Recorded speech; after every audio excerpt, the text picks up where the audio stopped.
আমি নিরুপায় হয়ে গেছি আজকে ১.৫ মাস বাসায় শোয়া।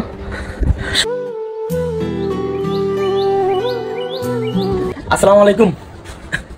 মানুষ মানুষের জন্য, এই উক্তিটি সামনে রেখে একটা মানবিক আবেদন আমার বড় ভাইয়ের জন্য। ওনারা আমার থেকে বেশি আপনারা চিনেন, আপনারা ওনাকে মানে সোহাগ ভাইকে চিনেন না। সারাস্তির মধ্যে এরকম মানুষ খুব কমই আছে। আসসালামু আলাইকুম রহমতুল্লাহ। আমি নিরুপায় হয়ে গেছি আজকে ১.৫ মাস বাসায় শুয়ে আছি। আমার পায়ে কোনো শক্তি পাচ্ছি না, আমি দাঁড়াতে পারি না, উঠে দাঁড়াতে পারি না। আমি এখনো কারোর কাছে সহযোগিতা চাইতাম না, কিন্তু আমার কিছু শুভাকাঙ্ক্ষী ছোট ভাই বড় ভাই সবাই আমাকে বলতেছে যে তুমি এভাবে দুঃখে দুঃখে মরাচ্ছে, সবাই তোমাকে সহযোগিতা করবে, তুমি চিকিৎসা হয়ে আবার সুস্থ হয়ে আমাদের মাঝে আসবে। আমি আমার সর্বোচ্চ দিয়ে চেষ্টা করছি বাড়িটা বিক্রি করার জন্য, চেষ্টা করছি। সবাই বাধা দিচ্ছে যে বাড়ি বিক্রি করার দরকার নাই, তুমি থাকবে কোথায়, তোমার পরিবার থাকবে কই, তোমাকে আমরা কিছু সহযোগিতা করবো। সবাই আমার জন্য দোয়া করবেন, আল্লাহ যেন আমাকে সুস্থ করে দেয়। আমি আগে ভারতের টাটা মেমোরিয়ালে চিকিৎসা করিয়েছি, 5 বার টাটা মেমোরিয়ালে ফলো আপে গেছি, সম্পূর্ণ সুস্থ ছিলাম। এখন আবার আমাকে আল্লাহ হয়তো সুস্থ করলে আমি সুস্থ হবো। আমাকে ওইখানে যেতে পারলে আমি হয়তো সঠিক চিকিৎসা পাবো, সঠিক চিকিৎসা পেলে হয়তো আমার প্রাণটা আবার ফিরে পাবো। সবাই আমার জন্য দোয়া করবেন। আসসালামু আলাইকুম রহমতুল্লাহ। এই সোহাগ ভাইয়ের আজকের এই অবস্থা দেখে আমরা খুব হতভম্ব, মানে আমরা নিজেরাও কন্ট্রোল করার মতো কোনো উপায় নাই। অবশ্যই সোহাগ ভাইয়ের সাথে যারা পরিচিত বা সোহাগ ভাইকে যারা চেনেন তারা অবশ্যই জানেন যে সোহাগ ভাই হচ্ছে মরণবেদী একটা রোগে আক্রান্ত হয়েছে 2020 সালে। তো 20 সাল থেকে সোহাগ ভাই মোটামুটি এটা ট্রিটমেন্ট বা যা করার প্রয়োজন হয়েছিল সোহাগ ভাইরা করছে। সোহাগ ভাই নিজের মানুষ থেকে কোনো সহযোগিতা ছাড়াই সোহাগ ভাই হচ্ছে নিজের বা পৈতৃক সম্পত্তি বিক্রি করছে, আর এই সম্পত্তি বিক্রি করে উনি ইন্ডিয়াতে চিকিৎসা হয়ে আসছে। আলহামদুলিল্লাহ আমরা সবাই দোয়া করছি, আমরা সবাই যেটুকু দেখছি সোহাগ ভাই সম্পূর্ণ সুস্থ ছিল। কিন্তু ঈদের দিন থেকে সোহাগ ভাইয়ের পুরাতন আমার এই সমস্যাটা আবার দেখা দিছে। তো এই সমস্যাটা এমনভাবে দেখা দিছে, সমস্যাটার পরবর্তীতে সোহাগ ভাই সাময়িক অসুস্থ ছিল, এরপর আস্তে আস্তে চেয়ারে বসে, বসার পর এখন একেবারে বিছনার মধ্যে শুয়ে পড়ছে। অসুস্থতা এতটা পরিমাণ দীর্ঘায়িত হয়েছে, উনি আগের থেকেও বেশি পরিমাণ অসুস্থ হয়ে গেছে। তো সোহাগ ভাইয়ের শরীরের কন্ডিশনও এত, আমি ঢাকায় ছিলাম, আমি দূর থেকেও এতটুকু পরিমাণ বুঝি নাই, কাছে এসে যেটুকু পরিমাণ বুঝছি সোহাগ ভাইয়ের শরীরের কন্ডিশন দেখেও খুব বাজে অবস্থা হয়ে দাঁড়াইছে। অবশ্যই আমরা সবাই সোহাগ ভাইয়ের পাশে আছি, ইনশাল্লাহ শেষ পর্যন্ত থাকবো।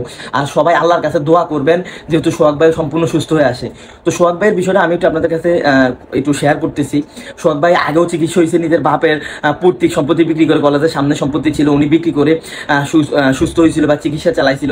কিন্তু লাস্ট পরিমাণ উনি ওনার যে থাকার ঘর ভিটাটা, এই ভিটাটা পর্যন্ত বিক্রি করার সিদ্ধান্ত নিচ্ছে শুধু চিকিৎসার জন্য। তো আমরা অবশ্যই বুঝি যে একটা ক্যান্সার বা একটা এরকম রোগের চিকিৎসার জন্য একটা পরিবার কতটা পরিমাণ কষ্ট পোয়াইতে হয়। জমানো যা টাকা ছিল, জমি বিক্রি করা জায়গার টাকা ছিল, সবকিছু চিকিৎসার পিছনে ব্যয় করে উনি সোহাগ ভাই আজ নিঃস্ব। তো এই মানবিক আবেদনটা আপনাদের কাছে একটাই, যে সোহাগ ভাইয়ের পাশে আমরা সবাই দাঁড়াইতে চাই। আর আমার এই ভিডিওটা যার কাছে যাবে, এই স্ক্রিনের মধ্যে একটা বিকাশ নাম্বার থাকবে, এটা হচ্ছে সোহাগ ভাইয়ের পার্সোনাল বিকাশ নাম্বার। সবাই সবার জায়গা থেকে সর্বোচ্চ চেষ্টা করবেন সোহাগ ভাইয়ের পাশে দাঁড়ানোর জন্য। আর সোহাগ ভাই এমন একটা মানুষ, উনি লাস্ট পর্যায়ে আইসো কারো কাছে সহযোগিতা নিতে চায় নাই।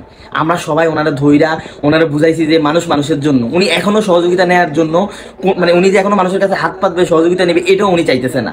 তো এটা তো হইতেছে না, কারণ মানুষ মানুষের জন্য। তো আমার আপনাদের কাছে 2 হাত জোর করে অনুরোধ, যারা আমার এই ভিডিওটা দেখবেন ভিডিওটা শেয়ার করবেন, অন্যকে দেখার সুযোগ করে দিবেন। আর দ্বিতীয়ত এই স্ক্রিনের মধ্যে একটা নাম্বার থাকবে, এটা সোহাগ ভাইয়ের পার্সোনাল বিকাশ নাম্বার। সবাই সবার সাধ্য অনুযায়ী এই বিকাশ নাম্বারে সোহাগ ভাইকে চিকিৎসার জন্য সহযোগিতা করবেন।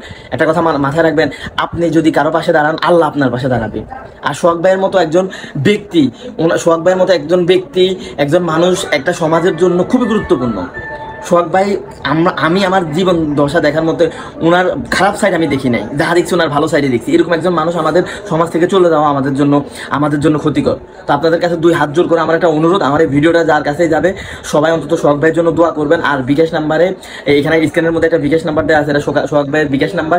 এই বিকাশ নাম্বারে যে যা পারেন সাধ্য অনুযায়ী সোহাগ ভাইকে সহযোগিতা করবেন। এছাড়াও আরেকটা কথা আমি একটু বলতে মিস্টেক করছি, উপলতা শান্তি সংঘ নামের আমরা একটা সংগঠন খুলছি। এই সংগঠনের প্রথম থেকেই উনি সংগঠনের নাম করে পার্সোনাল মানুষকে সহযোগিতা করা হইতে বিভিন্ন কাজে উনি জড়িত ছিল। সোহাগ ভাই পার্সোনাল অনেক মানুষের পাশে দাঁড়াইছে, কিন্তু আজকে ওনার পাশে দাঁড়ানোর সময় আসছে, আমরা সবাই ওনার পাশে দাঁড়াবো।